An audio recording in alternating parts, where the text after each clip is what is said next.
தக்காளி நல்லா கொஞ்சம் வெந்து வருது. இது நல்லா இன்னும் மசியணும், அந்தளவுக்கு வேக விடலாம் கொஞ்சம் நேரம். இன்னும் ஒரு 5 minutes வேகட்டும். தக்காளி நல்லா மசிஞ்சிருச்சு. இதுக்கப்புறம் நம்ம என்ன பண்ண போகிறோம், மசாலாஸ் ஆட் பண்ணுறோம்.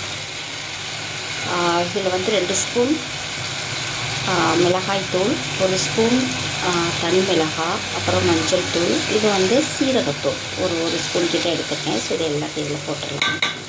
இதில் போட்டுட்டு கொஞ்சம் மிக்ஸ் பண்ணலாம்.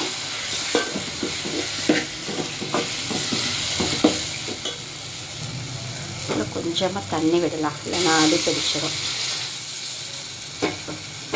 தண்ணி விட்டுட்டு அப்படியே கலந்து விடலாம்.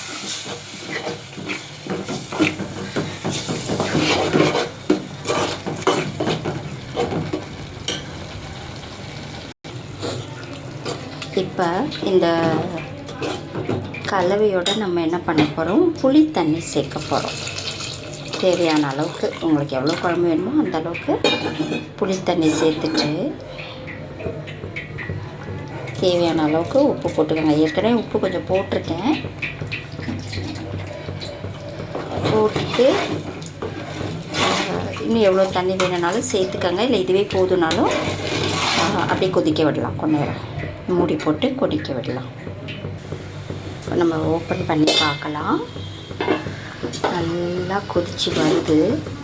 இது இன்னும் நல்லா சுண்டணும். தண்ணியாட்டம் இருக்கு இல்லையா, இது கொஞ்சம் அளவுக்கு சுண்ட விடலாம். அதுக்கப்புறம் நம்ம வத்தல், மணத்தக்காளி வத்தலை தாளித்து கொட்டிடலாம்.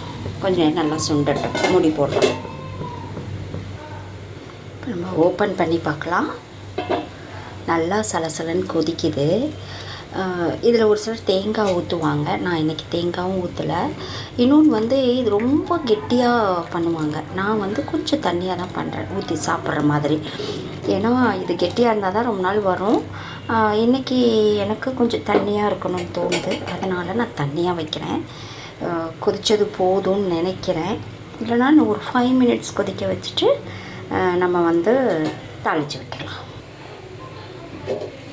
ஸோ இப்போ நல்லா கொதிஞ்சிருச்சு. இதை நான் என்ன பண்ண போகிறேன், ஆஃப் பண்ணிவிட்டு தாளிக்க போகிறேன்.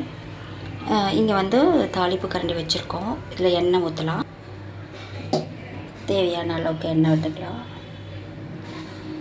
ஓகே, எண்ணெய் காயட்டும்.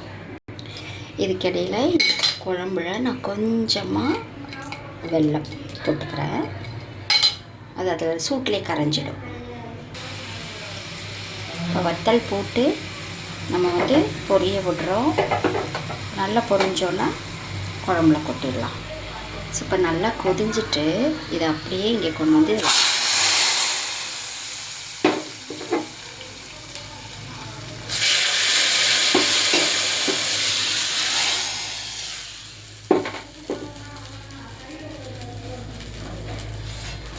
சுவையான மணத்தக்காளி காரக்குழம்பு தயாராகிடுச்சு. இது எல்லாமே திக்காக வைப்பாங்க, நான் தண்ணியாக வச்சுருக்கேன். ஸோ நீங்களும் இதே போல் செய்து சாப்பிடுங்க. நன்றி.